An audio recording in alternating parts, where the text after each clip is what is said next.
Hello, friends. This is Rick Mabe. I've been wanting to have this discussion with you for some time, and I feel like that now is probably the best time for me to do this. I need for you to understand something from a personal side of me that has brought me to where I am today in what I do with the Hope Institute. When I was younger, my dad was a substance abuser. He drank alcohol, and I understand that he did some drugs as well. It tore our family apart. From the time that as far back as I can remember,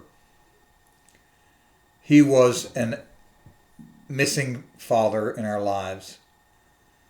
I believe that he tried to be a father and a husband, but I believe that the disease of alcoholism took control of him. It gripped him and would not let him go. I know that he did some things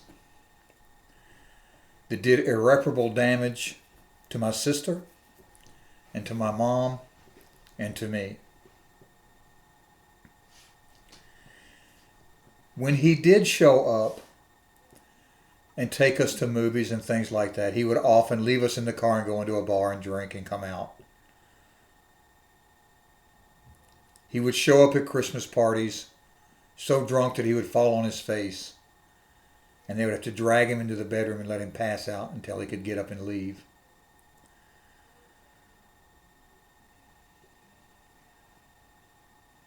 When he committed suicide when I was 14 years old, it destroyed me.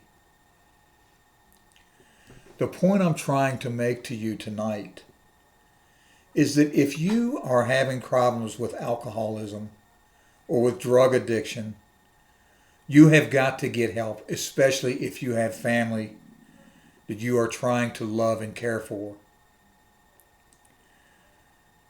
What you are doing is not destroying just you. It is destroying your kids. Take it from someone who has been there, who has experienced it. You are scarring your family forever. To give you an example, when these things were happening in my family, and of course my mom was dealing with alcohol as well, and she was addicted to cigarettes and other things. But to give you some idea of the damage that does, first, as a 14-year-old, I thought it was my fault that my dad committed suicide. I felt like there was something that I could have done to stop him. There was something that I could have, if I had been there for him, that I could have helped intervene, that if I had been more of a son to him, that if I had gone to him, that maybe I could have done something to stop him. Of course, I know now that would not have been possible. But you see, when you're a 14-year-old young man, that doesn't matter. Because we have such innocence and such clarity and purity in our thoughts that we don't understand that there is things that can take control of a human and destroy them from within, and that there's nothing that anyone on the outside can do.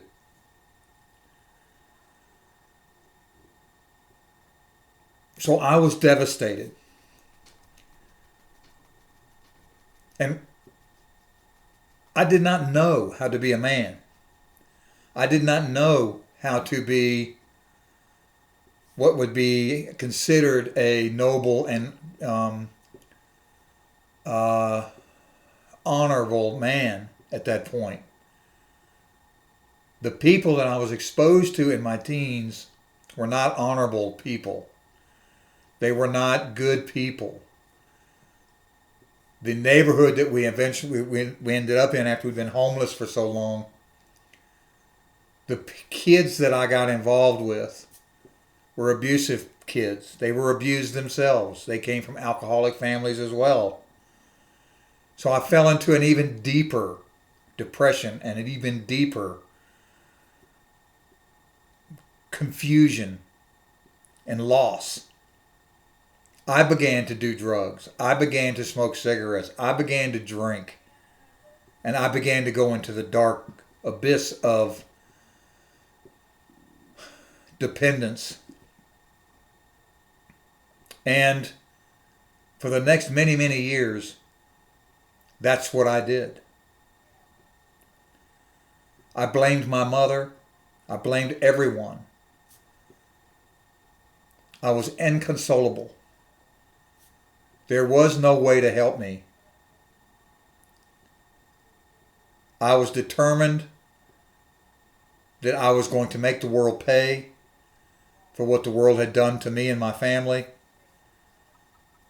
And instead of being the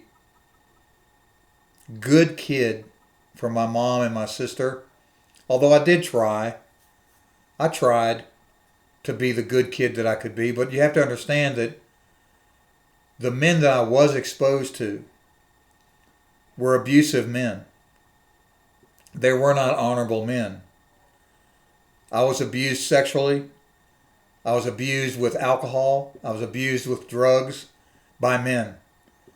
Before the age of 15 years old, I had seen more things than most people see in their lifetimes, perhaps. So I became what they call a delinquent, a rogue. And in the 60s and 70s, we were all experimenting with drugs and having a good time. But see, it was different for me because I did not have someone in my life who could take hold of me and try to guide me in a fatherly way. Now, don't misunderstand. Mom tried Big Brothers and things like that, and the people that came to me like that, they were just basically losers, in my opinion. I was damaged. The point I'm trying to make to you guys and gals out there who might be thinking that you're only drinking and drugging yourself into oblivion, you're not. If you've got kids and family that are involved in this, that you're thinking are not being harmed in this, you're wrong. You are dead wrong. You are destroying your kids. You are damaging your kids. If you think that what's going on out there in the streets right now is because they are responsible, no, you are responsible for what your kids do. You can lay it on yourselves for what your kids and perhaps your wife and perhaps your husband are doing because of your inability to control yourself. It took me 40 years to get to the point where I could control my addictions. It's always been a struggle because it so easily can control you. Alcohol, drugs, sex, pornography, all of those things are ways to oppress and submit you to addiction. And it destroys all those around you. So it took me all those years to forgive, to honestly assess, to reconnect with my spirituality, to accept responsibility and accountability for my own life, to forgive my father, to forgive my mother, and to forgive those people who abused me in my teens. I have pure love in my heart now. And I believe I have found my essence. It's to help people to overcome their hopelessness. It is my goal now, as I wrote my book, Hope, Your Essence Navigation System, and as accompanying workbook, to help people to overcome their feeling of hopelessness, to get you to lift yourself up to become a self-reliant, person. I was a damaged human being.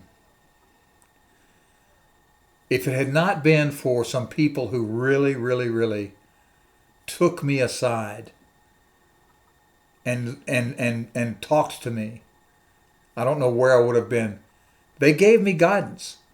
They gave me ultimatums. My stepdad was one of those people.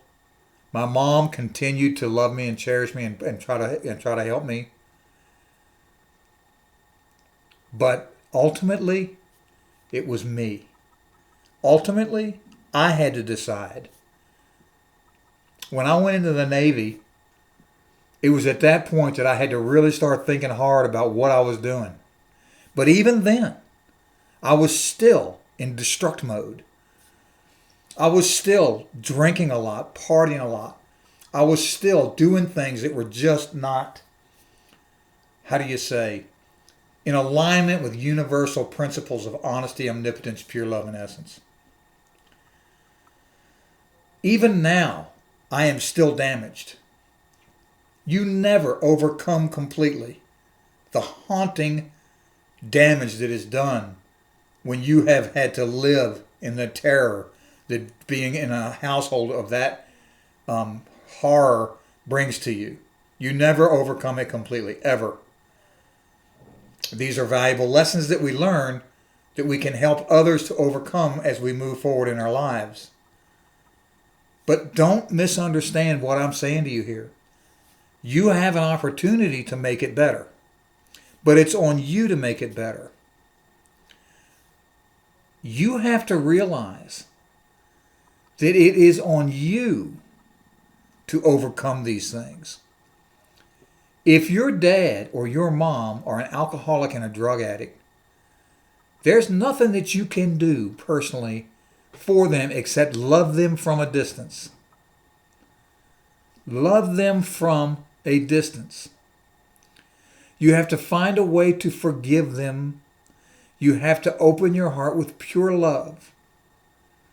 But do it from a distance because you cannot save them. They have to save themselves, and they may be too far gone. They may be too far gone. That's an honesty assessment. But you have to take it on yourself before it kills you and kills your creative human essence. Don't let it take you 40 years to figure it out like it did me.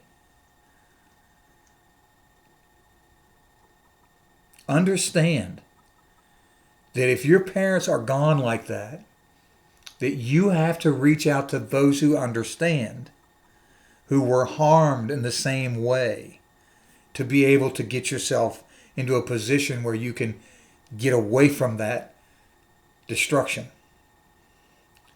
So I'm Rick Mabe. I am here to help.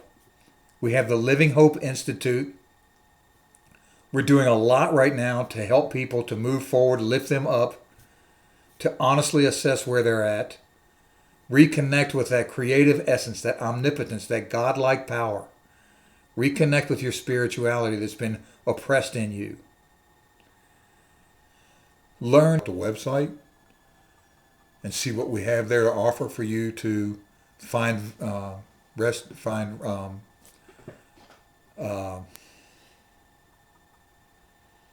answers. Listen, if you are in a situation where you're feeling lost, especially if you are a young adult and you feel like that you have nowhere to turn, you feel like you've been damaged, you feel like that you have been hurt, especially if you have been a victim of a broken family due to drug abuse or alcohol abuse, you can turn to people who have been hurt in the same way. Same thing with sex abuse. It's all the same stuff. It all comes from a screwed up head on your parents. Let me run something by you real quick. I know that there are a lot of kids out there who've been sexually abused by their parents and other members of their family. That's an awful thing, and I'm not taking anything away from that. But the people who have been victims of an abusive parent who is a drug addict or an alcoholic is no less destructive than sexual abuse. A 4-year-old kid standing in a doorway watching his father beat his mother around the face to get money for alcohol is just as destructive as being physically abused sexually. I know because I was sexually abused. Do not think for a minute that everything that happens in the area of abuse is any less traumatic than the other. Because it all takes away from the honor, the trust, the dignity of being a parent. There are dark thoughts in human beings. Dark thoughts come through human beings' minds as a part of being a human. We have free will, and therefore we think of things that are really off the chain sometimes.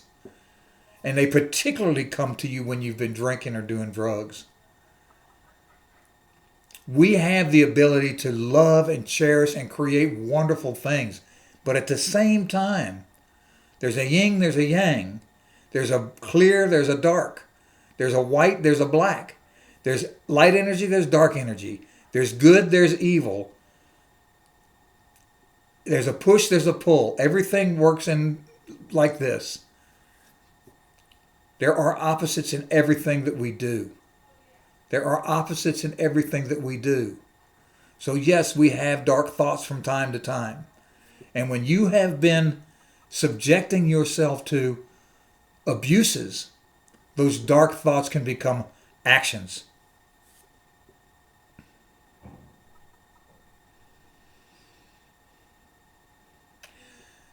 So, if you have been a victim of that, you have been damaged. You have been damaged. And it makes no difference whether you are doing a job, whatever you're doing. If you're feeling hopeless, if you're feeling strange, that's why. There's nothing that says, oh, I've gotten over that and I don't ever think about it anymore. Come on, we know better than that, don't we? One to another, we know better, do we not?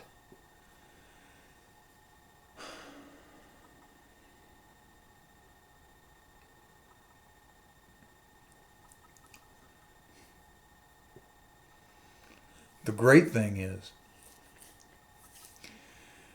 in the unified field of the universe, God created us in His image, and we have this wonderful thing called pure love.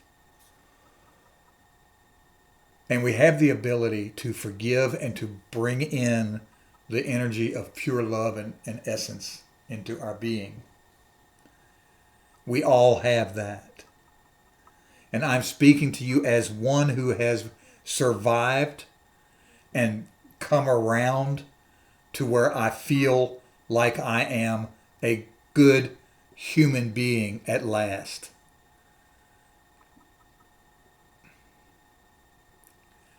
Trust me when I say to you that you are on a path to destruction if you don't take accountability and responsibility for your own life, for your own reality. You have got to do that. We have people here in the Hope Institute, my friends and colleagues, can help you to get there. But you have got to be willing to do that. You can't just think that you are entitled to be given things your whole life, to be just taken care of your whole life. It doesn't work that way. You have been what you might call a victim, if that's what you choose to call yourself. I felt like I was a victim for a long time, though I didn't know that's what I was doing. I was rebelling. I was fighting. I was angry as hell. I was so angry Why did this happen to me? Why did my dad do the things he did? Who made my dad do those things? Why did I end up the way I did? Oh, I was so mad and so angry and so destructive. And you know, my mom, my aunts, my uncles, everybody tried so hard to get a grip on me, but not until I decided myself. When I was given an ultimatum and I was facing hard time, and after I had already taken a life, after I had already done illegal things, I was on the verge of facing some very, very bad things.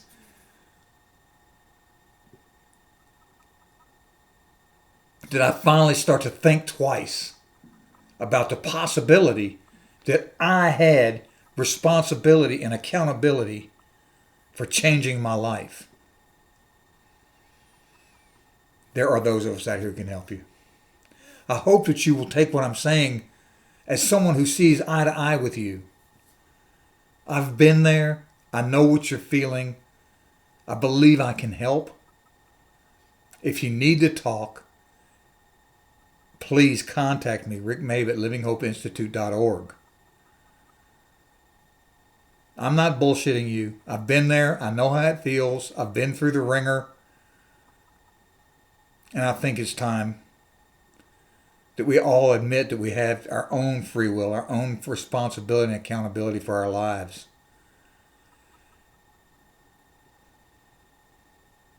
It's a sad thing when people succumb to addiction. It's a very sad thing.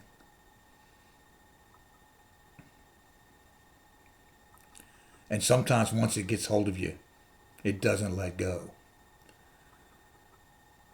And it'll take your life. But you can overcome. You don't have to let it take you too. My family has gone through it. I've gone through it, and I can help you. Give me a shout. Rick Mabe at livinghopeinstitute.org. Let's talk about it. Thanks.